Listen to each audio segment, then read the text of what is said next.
For those traditional grocery centers, they have been transformed into outlets. And we have a fewer investments for those traditional grocery stores. And the second, we can see a new model of development of the retail industry. The new model will foster a new atmosphere for the development of this industry. When we compare this new model of the traditional model, and the new model is centered around the customer service. The third point is that better technologies are applied in this kind of industry. We have a mobile payment and a face recognition technology, which contributed to the supply chain and the retail business service experience and help the upgrade of the shopping experience of the industry. And all of these efforts help to improve the efficiency and performance of the industry. And the fourth point is that the retail capital has been further integrated. And more of the traditional business has been integrated the online and offline services. On the other hand, we can see a better value in the offline business of the retail industry. At the same time, we can see a fast integration of the offline business and for a comprehensive retail platform in China. And a holistic, comprehensive model was built for the retail business in China. And all of this business has become a service-oriented and integrated the online and offline business. Innovation is the priority for this retail business. And the reform has been taken place for the business and also enhanced the capability of dealing with potential challenges and risks. In the future, the retail business will better serve the consumption of the public, and the high quality and cross-border retail will be the future trend, which will meet the ever-growing needs of the people. The second information I want to release is about the service trade in January and February of 2018. In the first, the trade is around 811 billion RMB, which have a big increase over the last year. And also the export have over a 6.4% increase. And for the import of the service trade, it's also reached to 541 billion RMB, which has a 1% increase. We have a very stabilized increase of the service trade in the first 2 months.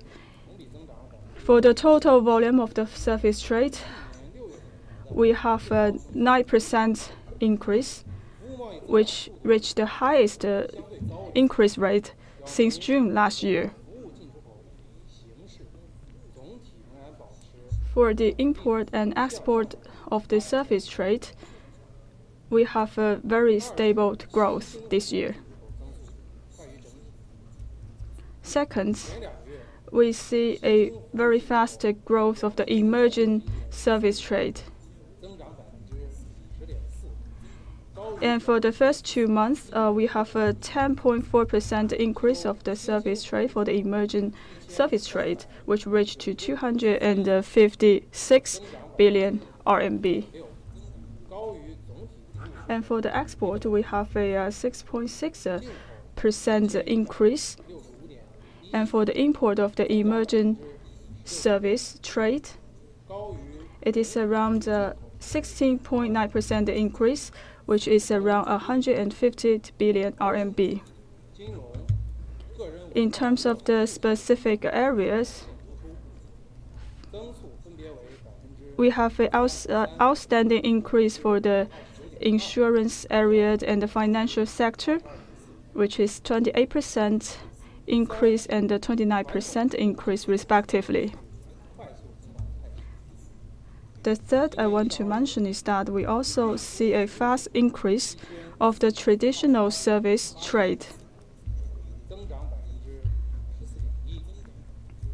And for the transportation service trade, we have 124 billion RMB. And also we have a 17.4% for the export of the service.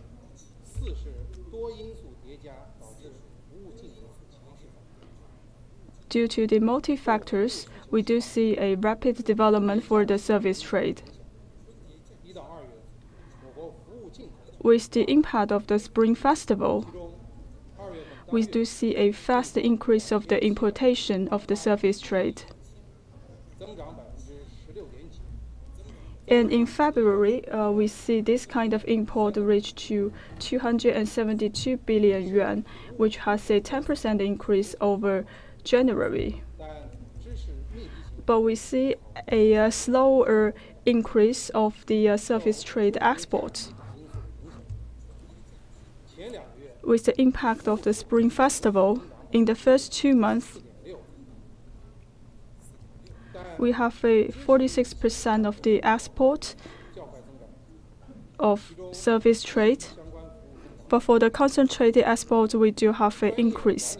For the technology-related service trade, we have a 11.2% increase. And for the R&D trade, we see around like 2.8% increase. These are the information I want to share with you. Next, I would like to take your questions.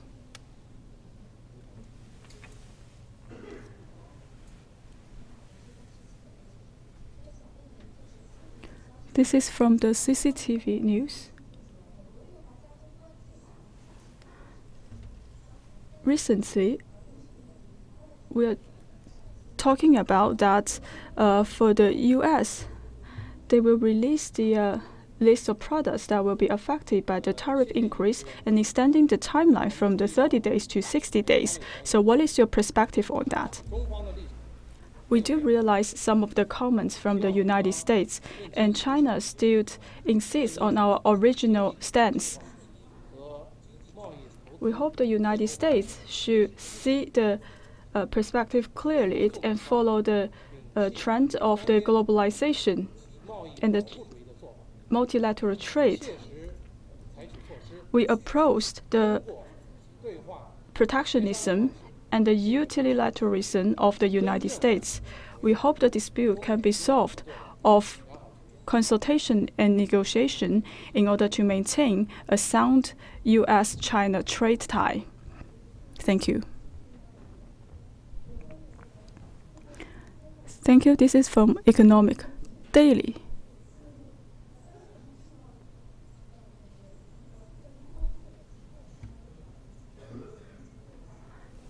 And my question regarding the Chinese commitment to the WTO, I want to understand your stance on the U.S. activities on this. Since China entered the WTO, we stay committed and fulfill all the duties we have, and we keep opening up our markets. And in terms of reducing the tariff, China has already made some progress in reducing the tariff from previously 15.3% down to 9.8%. We have met all the commitments we have made, which also fulfill the obligations that was proposed by the WTO. If we consider the structure of the trade, for the weighted average tariff, China has reached 4.4%. This level is actually equal to those developed countries. For the United States, the weighted average is around 2.3% and 2.4% for Australia. In addition to fulfill the commitments and the duties, China also abides by the agreement and also reduce the tariff for information technology products in order to further open up the market. Recently, we also reduced the tariff for some import products. During the 2 sessions, Premier Li Keqiang also emphasized that China will continue to open up and to further reduce the tariff and the tax for the imported products. What I want to mention is that the measures that was taken by the United States is actually a representation of zero-sum mentality and the protectionism. They should not use China as the excuse. China has full confidence for opening up its market, and we affirm it on our stance that we will not change our path. We hope United States will not exist on their concept, so that we can go back to the correct trail of win-win resolution.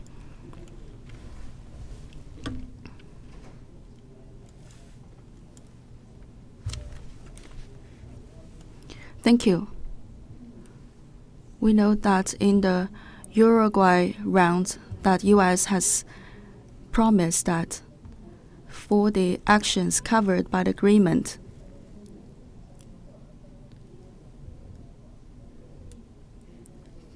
now in an unilateral way, the U.S. has determined to impose tariffs on Chinese imports. Is it not aligned with his promise during the Uruguay round? There are also litigations about that. What is the comment from MOFCOM? If the situation does not fall into the case by the WTO, what will be the actions? Thank you for your question. According to the Section 301 investigation, the U.S. has decided to impose the tariffs on Chinese imports. This is an open action against the WTO regulations. According to the regulations, Article 1, the tariff treatment given by the U.S. to China will not be lower to the other countries given by the U.S. The second, the treatment of U.S. The treatment of tariff given by the U.S. to China should not be higher than the level in the sheet. So the action now by the U.S. is against the promise of the U.S. on the reduction of the tariff, and also against the Article 1 by the U.S. This is an open challenge to the multilateral trade system. As to the settlement of the trade differences and disputes between China and the U.S., we should find the root causes and ask the U.S. to take actions. We ask the U.S. to stop those actions of unilateralism and trade protectionism. Only by mutually beneficial negotiation could we find a good solution to the current problem. Thank you.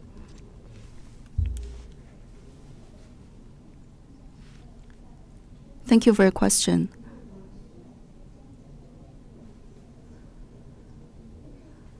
Currently, as to the restrictive measures against Chinese products, what would be the impact on Chinese enterprises and Chinese investors to the U.S.? Thank you for your question. I'd like to give you some statistics. In 2017, for the goods trade by China, it's more than 4.1 trillion US dollars, among which 14.1% are between China and the US, and non-economic category investment of China 6.5% are between China and the US.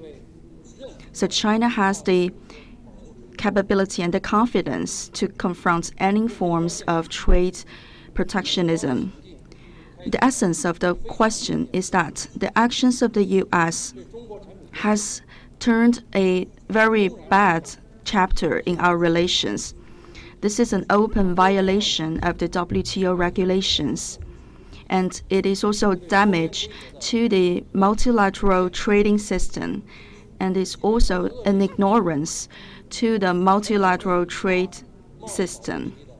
The actions of the U.S. could also cause a series of consequences in chain, and thus casting catastrophe to the whole global economy. At the same time, the U.S. imposition of tariffs could also cause an increase in the price of raw materials and consumers' goods, thus bringing damages to the consumers of the U.S. And finally, it will be the U.S. people, the final victims. Actually, inside the U.S., people are also acting against the recent actions of the U.S. government about the tariffs. From the Chinese side, we will take necessary measures to defend the interests and rights of the government and of the people. We hope that the U.S. could stop those actions shortly. Otherwise, we will take responding actions.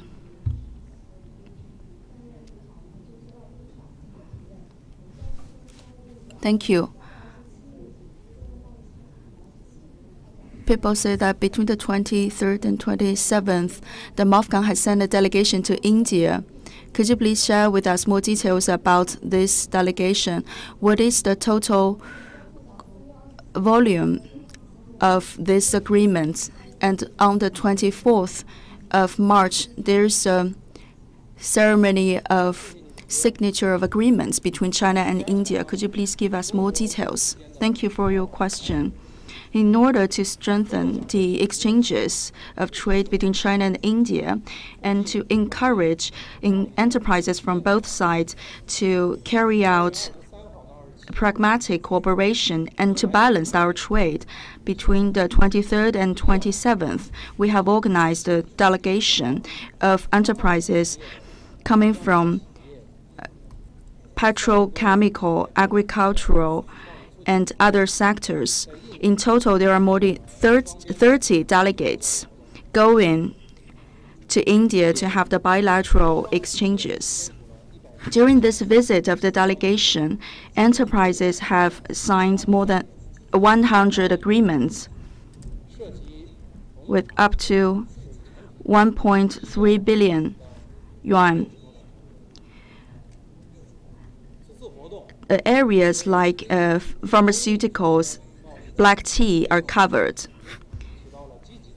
This is an action favorable to the balance of Chinese-Indian trade, and is also an action of the Chinese government to show its will to expand the market and cooperate with other countries. Currently, the international investments are going out of the shadow of the financial crisis, and the recovery is going on. Although some countries would like to close the door of their country and to put the priority on the so-called internal development, China will continue to stick to the reform and opening up policy, and we are always ready to work with the other countries in the world to build up the world economy and also to facilitate the international trade and economic development towards a sounder and more healthier direction. Thank you.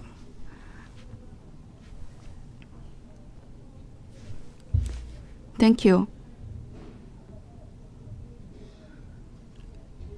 As to the imposition of the tariffs by the U.S., there is a list of goods.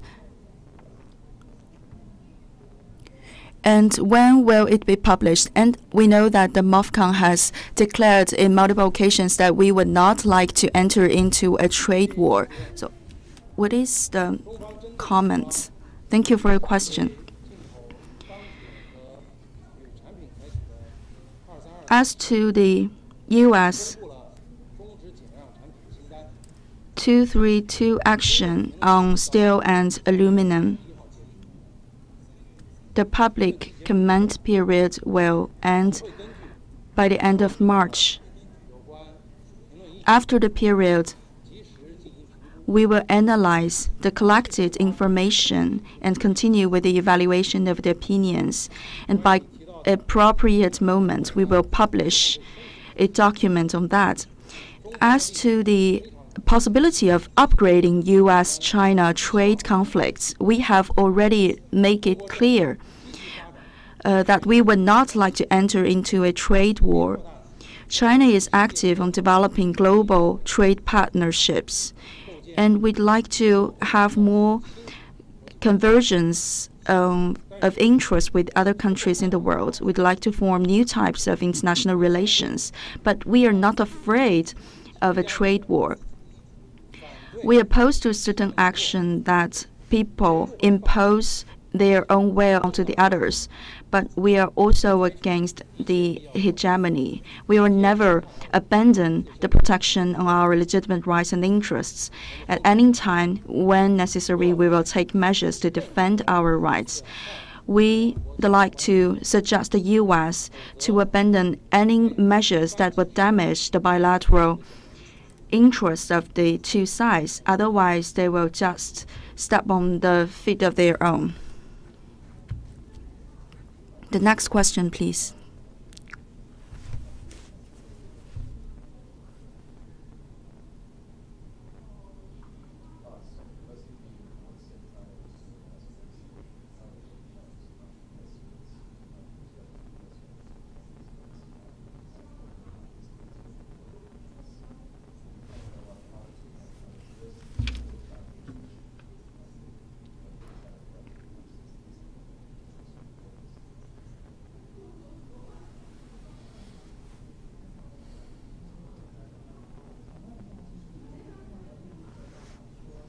I'm from Reuters.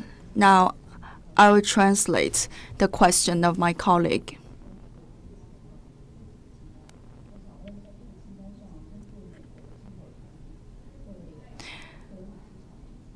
In response to the list of goods by the U.S., China will also make their own list. What kind of products would appear on the list? Thank you for your question. Just now, I have already mentioned that the Chinese side will take any necessary measure to defend our legitimate rights and interests. We will not phase out the possibility of any goods to be put on the list. Thank you. Recently, foreign media said that there are negotiations between the U.S. and Chinese sides going on in order to avoid the trade war. Thank you for your question. The door to the Chinese side remains open. However, there are also principles before the negotiation. First of all, you need to abandon unilateralism and trade protectionism. To have negotiation, we should be equal. The Chinese side will never accept any negotiation under the form of unilateral imposition. For the negotiation,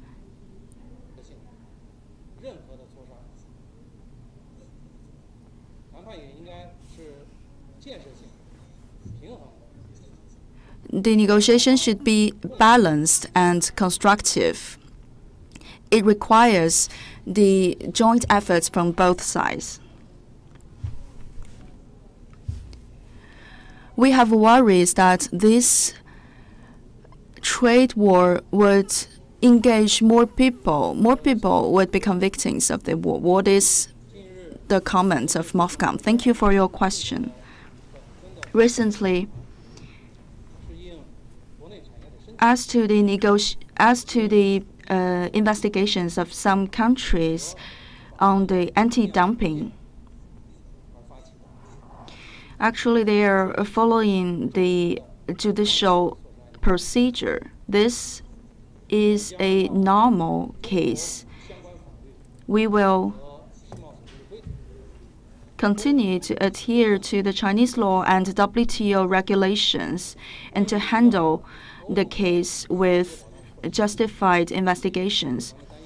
As to the guaranteeing regulations of the European Union for the steel protection, we have noticed that the U.S. importation of steel and aluminum, the U.S. side has adopted the 232 policy, and then Japan and European Union have also adopted the rescue plan, or they have carried out the investigation.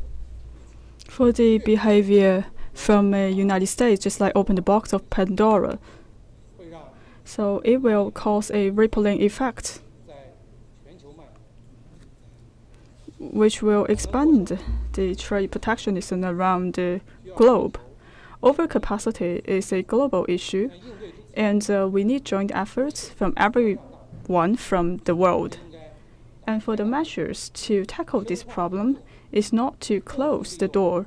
Instead, they should open up the market and foster a strengthened cooperation and make the pie bigger.